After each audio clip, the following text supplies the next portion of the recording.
কিমান মান আছে ইয়াতে 240 খন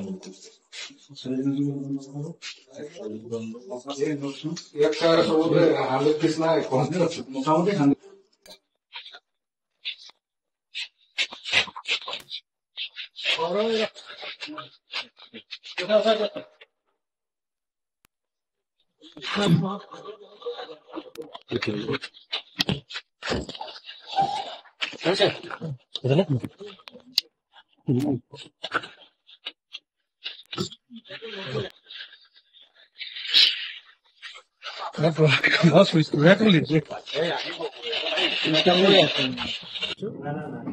যোৱা নিশা চুলুং আৰক্ষী অভিযান চলাই পেলাই বৃহৎ পৰিমাণৰ জাল নোট উদ্ধাৰ কৰিছে বুলি আমি তথ্য লাভ কৰিছো।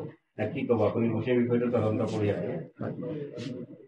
আমাৰ এই অঞ্চলটোত পূৰ্বতো এনেকুৱা ধৰণৰ ঘটনা হৈ গৈছে। আমি তেনেকুৱা এটা গ্ৰুপ আজি 1-2 মাহৰ আগত ধৰা পেলাই জেললৈ পঠোৱা হৈছিলে 11জনকৈ ব্যক্তিক। এতিয়া ঘূৰি আহি আকৌ একেখিনি ব্যক্তি একেটা কামত নিয়োজিত হৈছে বুলি গম পোৱা গৈছে। এই খবৰটো পাই আমি অলপ ইনফৰমেশ্যন ৰখি আছিলোঁ ক'ত এই কামটো চলি আছে।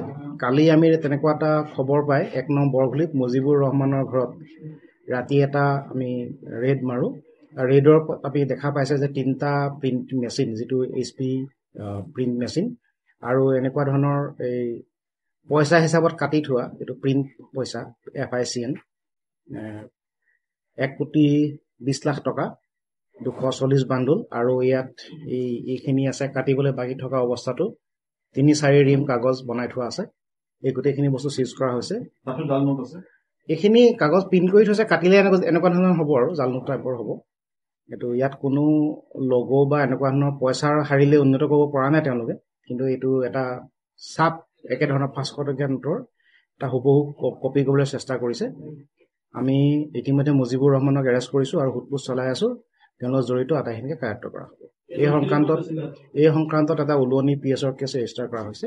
এইখিনি তেওঁলোকে সাধাৰণতে অসমৰ বাহিৰৰ কোনোবা ব্যক্তি বা আঁতৰৰ কোনোবা ব্যক্তিক এটা সলাই লয়। ধৰক তেওঁলোকে যদি এটা কম পৰিমাণৰ পইচা দিয়ে, তেওঁলোকে সৰহ পৰিমাণত ইয়াৰ নকলি পইচা দি সলাই লয়। এই ব্যৱস্থা চলি আছে। আমি এনেকুৱা ধৰণৰ ঘাটিটো ইতিমধ্যে আমি উচ্ছেদ কৰিছোঁ আৰু এই ঘাটিটো উচ্ছেদ হ'ব। Thank U.